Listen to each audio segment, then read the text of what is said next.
అందరికీ నమస్తే. ఇక్కడ మరిగూడ మండలము సరంపేట గుట్ట దేవాలయము శ్రీ స్తంభగిరి లక్ష్మీ నరసింహస్వామి వారి దేవస్థానం. ఇక్కడ చూడండి, ఈ దేవస్థానము నిర్మాణము శివన్నగూడెం ప్రాజెక్టు కిందనే ఉన్నదండి. సో ఈ ప్రాజెక్టు కింద ఉన్నది కాబట్టి సహజంగా పుణ్యక్షేత్రాలన్నీ కూడా మనం సహజంగా గమనిస్తే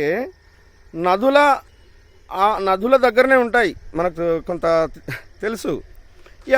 ఇక్కడ ఈ చుట్టూ ఉన్నటువంటి గ్రామాల ప్రజలు ఈ మరిగూడెం మండలము ఈ దేవాలయానికి ఇక్కడ కొంతవరకు వాళ్ళు ధర్మకర్తలుగా ఉంటారు సహజంగా. సరే, దూరం వాళ్ళు కూడా ఉంటారు, సరే అది వేరే విషయం ఏంటంటే ఈ దేవాలయము యాక్చువల్గా హిందువులం, మనం భారతీయులం కదా. సో సోదరులారా, మిత్రులారా, పెద్దలారా, నువ్వు ఒకసారి గమనించండి. ఈ దేవాలయము ఈ జాతర జరుగుతుందా లేకపోతే ఇక్కడ నిత్య పూజలు ఎందుకు జరుగుతలేయో అనేది కొంత తెలుసుకుంటే మనకు తెలుస్తాయి. నేను డ్యూటీలో భాగంగా ఒక సామాజిక కార్యకర్తగా ఇక్కడ విజిట్ చేశాను మార్నింగ్. ఇక్కడంతా ఎట్లా ఉన్నదంటే, మరి ఈ గ్రామం ప్రజల లేకపోతే వేరే వాళ్ళ, ఇక్కడ మద్యపానము సీసాలు అవన్నీ కనిపిస్తున్నాయి. ఈ దేవస్థానాలన్నీ కూడా ప్రజలకి వాళ్ళు నిరంతరం కష్టపడుతుంటే మానసిక ప్రశాంతతను కల్పించే ఉద్దేశంగా ఈ దేవాలయాలు ఉన్నాయి. సో మన పూర్వీకులు అలా నిర్మాణం చేసి పెట్టారు.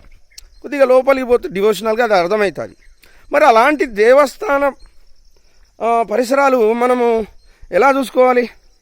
ముఖ్యంగా యూత్, మన ఇల్లు ఎలాంటిదో మన దేవాలయం కూడా అలాంటిదే సోదరా, మిత్రమా, వినో. అందుకని చాలా జాగ్రత్తగా కాపాడుకోవాలి. దేవుడు ఉన్నాడో లేడో తెలియదు కానీ ప్రకృతిలో పంచభూతాలు అనేవి ఉన్నాయి. సో వాటి ఆధారంగానే మన జీవన మార్గం పోతున్నది.